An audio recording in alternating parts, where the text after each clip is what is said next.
we're providing something really unique at RE Squared. Simply put, we are making robotic arms that provide human capability at human scale, so you can automate anything, anywhere.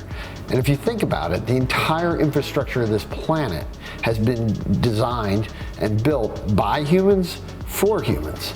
So if we can replicate that human capability, the question is no longer what are we going to do? The question becomes what aren't we going to do? And now we're at a point that we have moved beyond our early military work, and we're serving multiple markets to include aerospace, to include energy, and to include medical.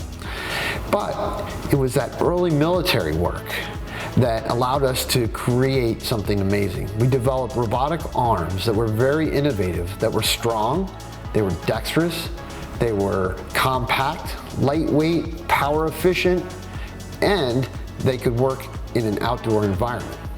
Conversely, if you look at traditional robotic arms, they were designed to be programmed to accurately and quickly move items and to repeat tasks in a factory environment. So if you look at what we're providing, we are fusing AI, we're fusing computer vision, we're fusing human-like robotic capability, and that's allowing us to create autonomous solutions that move beyond the factory floor and into any unstructured environment. Simply put, we can provide human-like robotic capability anywhere you need it.